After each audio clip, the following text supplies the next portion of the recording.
Well, welcome to the 5 a.m. Mester Scrum Show. I am Greg Mester, Scrum Master and Agile Coach.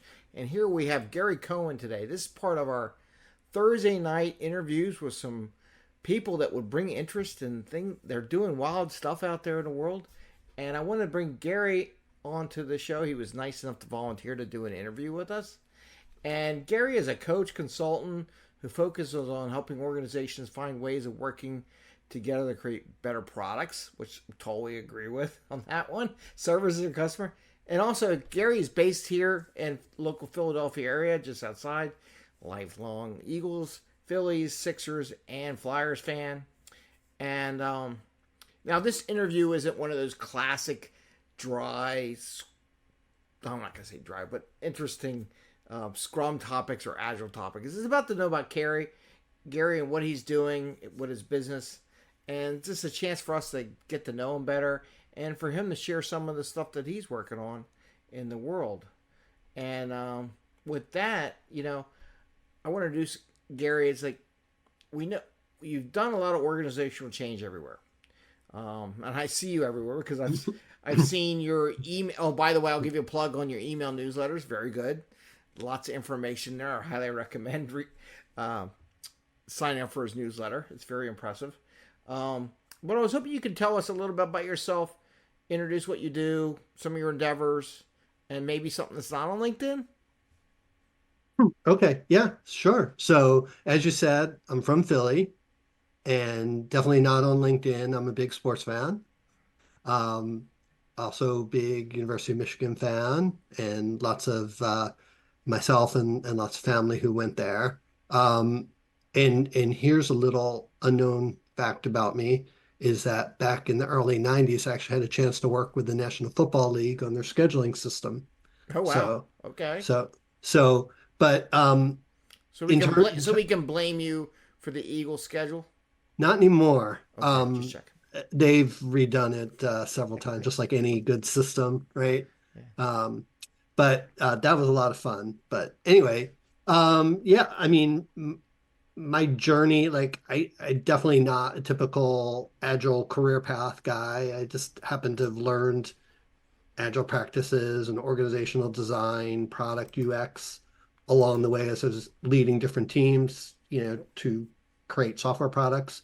So when I coach and consult, like the approach I take is I have many different tools in my toolkit, and for every organizational level and across the full product lifecycle. Um, let's see. I mean, I've had experience working for a consulting firm. I did that like right out of school. I did that for like 7 years. Yeah. And then I worked internally, locally for a couple of financial companies in IT and got, kind of got that experience. And then 20 plus years at software product companies, which I like the best, but a good variety, which I think is really important. Um, and I guess the last thing I'll leave you with on this question is just I really pride myself on having, developed great teams and great cultures, where I worked. And many people that I've worked with have gone on to do great things, mostly due to their own talent and drive. But it makes me feel happy that our interactions together were a stepping stone on their road to success. I'm totally appreciative of all that. And then I've connected with you with Philly Tech Connect. There's Princeton Agility that's out there and the connections. And according to LinkedIn, you have a coaching and consulting business. Can you share something about your business and how you got from where you were to where you decided that you wanted to have your own business? That would be great. Yeah, so I was a corporate guy for a long, long time, and that was fun. And I, had a lot of success doing that. Lots of ups and downs, just like anybody. But so like I said, I spent like 20 plus years working in software product companies, and the last three of those, we had spun out a small part of a big company to be an independent company. It was called Assurance Software, and then it became Castellan Solutions. And um, so we went through we made two acquisitions. We Mm-hmm. were like private equity owned, so lots of action, lots of very intense building culture, building and then rebuilding it as you made an acquisition and then rebuilding it again. And the last acquisition was in the middle of the pandemic, like totally in the middle of the pandemic. Like we wound up working with these folks for like a year and never ever actually met them in Actually, person, never which met him. which I know these days doesn't sound so unusual, but back then it was. And I think I was ready for something different at that point. Like, and I thought maybe I could help others trying to lead their product or tech organizations. So I thought about coaching and consulting, and I got some great guidance from Bob Schatz, who's a local CST, a certified Scrum trainer, and Mm-hmm. he's also an Agile coach. And I actually worked for him way back in the early 2000s at Primavera Systems, which is another Philly area company Yeah, I know from, Primavera. Yeah, big time. yeah, yeah. And he's an all-around great guy. But anyway, he and I have been in touch, but he had done it already, right? So he was a bit of a mentor for me and helping me figure out what I needed to do to get set up. And then I got lucky with an early opportunity that gave me one of my earliest clients, Google, right? Oh And wow. Okay. like they say, it's good to start off small, right? And so I So didn't. how big of how much of you didn't reorganize all of Google, did you? No, no. I was working with a group of like 100 to 150 people Okay. who kind of do the technology that supports the customer support people for some of their like YouTube and ads customers and things like that. Um, so um, so it started off great, right? Yeah. And then the big tech slowdown hit at the end of 2022 and into 2023. So I had a little bit more time on my hands Okay. last year. And so I focused on what I could control. So doing a lot of networking, building community, and developing thought leadership. And so I guess it's working in a sense because you see me everywhere now. So I guess I'm out there, let's put it that way. Yeah, yeah, definitely. And I mean, I was going to ask you about, I mean, advice for agile people to achieve a fraction of what you've done so far. Is there any small little piece of advice you can give someone on if they were going to go and start their business or become a coach or Uh, transformation, organizational? Pick one. yeah, well, definitely have some financial runway. Yeah. Or do it like while you have a day job, not like during the day while you're getting paid to Right. do something else, but have your day job and then start to build your brand up on LinkedIn, or participate in meetups, or start meetups or Mm-hmm. whatever. At night or on the weekends, whenever you can, continue to network, figure out where you can provide some thought leadership. I mean, it doesn't have to be totally original, but if you're just saying the same thing as everybody else, then like who cares, right? I mean, Yeah. um, so it's like trying to find that spot where you can be the best you, right? I mean, you want to be yourself, right? Right. But how do you be the best you? So Cool. um, yeah, Well, thanks. Um, okay. Now I got to get into all your things you that are coming out now. So I saw you're going to be the speaker at the Product Owner Agile Online Summit in April. I'm gonna give a date out there, April 23rd and 25th of 2024. Um, can you share any insights of what you might be presenting at that event? sure. And first, I'll put in, if it's okay, a little Yeah, plug for the go event. for it. So the event is run by Vasco Duarte, who I've seen around and about. I don't know him personally, but like I've actually, he's done like Scrum summits, Agile summits, product owner summits, at least for the last several years, maybe more. And I've actually been like just an audience member. Like I would, like the tickets are actually free, Mm-hmm. but if you watch it live, but if you want recordings from it, Yeah. then it's like they're very inexpensive. Like I think the early bird's like $29 or something like that. And so I'm like, well, why not? Like so in years past, I would always just, buy one of those early bird tickets, and like it's a good source of different perspectives. So definitely want to put in a plug for that. But what I'm going to talk about this year is customer-centric product ownership. So, and how that can translate into a roadmap for agile excellence. So essentially, I'll be covering how bringing in the customer is part of your, not only your discovery process, but also as you deliver working software. So think about like attending sprint reviews and things like that, right? Yeah. How including the customer in both of those things will set you and your team up to create better products and to do so actually more efficiently. Cool. And Vasco is also the Scrum Master Toolbox. Scrum Master Toolbox. I can't talk. He has a podcast that goes out every day almost, and Yep. he's one of the top podcasters out there. But yeah, Vasco, he's a great guy too, and I actually been on a show, so it was pretty cool. Um, Now, okay, March 20th, this coming 2024, you're going to be on our meetup, and you're going to be talking about how our planning, status meetings, and product roadmaps habits are holding us back from better product outcomes. Can you share a little insight into what you're going to do at our Sure. 5 a.m. Mester Scrum meetup show? Sure. So first of all, I'm excited and honored to, be on the show. So thanks for inviting me. Yeah, so we've all learned over the years how to do planning, right? And Mm-hmm.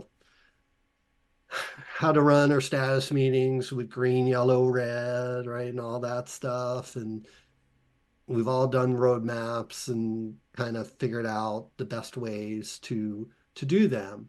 But even as we've kind of adopted agile practices, I feel like we're still like with our plans, we're still holding too tightly to our plans. So it's like once you have a plan, like, yeah, you can do a little adapting, but pretty much this is what we're going to do, right? And that's where you get your feature factories. Just, all right, this is what we're going to do for the next 6 months or 12 months or whatever, which kind of blends into the roadmap thing as well, right?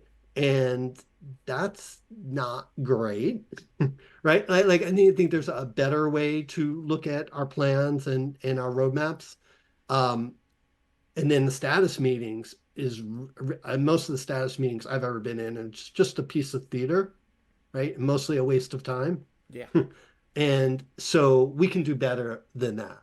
And so in the talk, I'm going to explain some different things we can do in each of those scenarios that will help us get better result, like have better good, conversations, focus on the right things, and get better results. great. And the meetup itself is going to be, and it's not going to be just a show. It's going to be very interactive. So everyone who's Right? attending, I already got some people. I just posted that up, and they already signed up to attend. So you're already booking people that just came Nice. on board. And it's funny you mentioned that red light, green light kind of thing. I remember a giant PI conference that I won't say some very large financial institution, and I was coaching it. And one table, one team over one side said everything's green to go, and we talked to everyone. And then this other team on the other side of this big room said, "We haven't talked to you yet." Yeah. So I'm like, "How are you saying you're green and but you haven't talked to your key connection to get what?" So I find it'll be interesting to hear what you have to say about that, because I think they got stuck on the roadmap. Like, we have to be green. I'm like, there's no way you can be green. Right. And that's where I can rely on some of my experience, not just as an executive or a leader, but also like reporting directly to a CEO or to the board. Mm-hmm. Um, it's much better to like it's much more productive to be very transparent about what's going on. But also it's not just about like we tend to focus on status, but I'd rather talk about lots of other things. When I have the executives there, Good. with the teams. So anyway, we'll go into that Cool. next month. So Um. So now I would be doing a disservice here if I didn't ask you if you wanted to share anything about your business, your services with everyone. for this Sure. group. How long you got? No, I'm kidding. No, yeah. Oh, you know No, what? I would let you do it. I'm no, bad. no. Well, so first of all, the name of my consulting company is Practical Agility.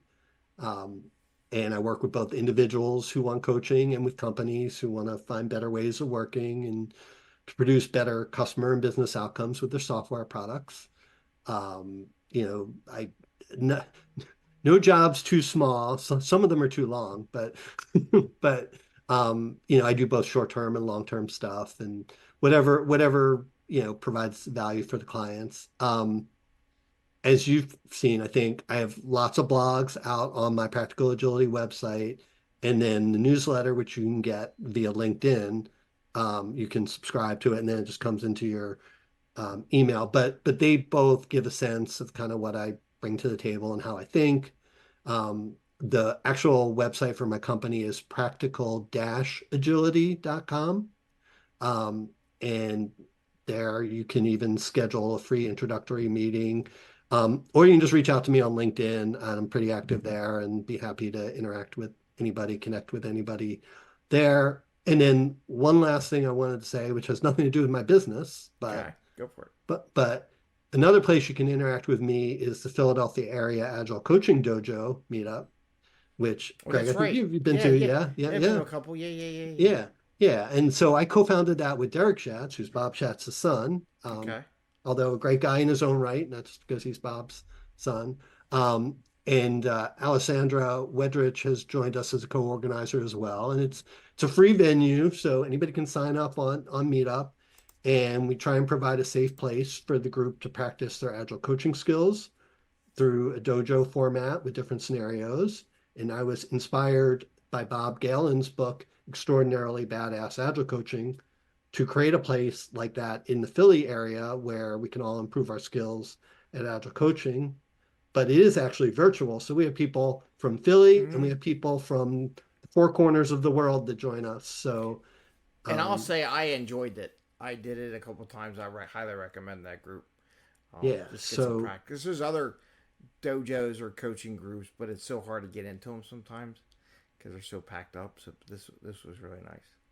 yeah, so anybody who wants to join us, try it out, whatever, you can find us on Meetup. Again, it's Philadelphia Area Agile Coaching Dojo, which does not roll off the tongue, but we're not marketing guys. So, Yeah, if you put Agile Dojo, you'll find it coaching, probably in Meetup.com. And with that, um,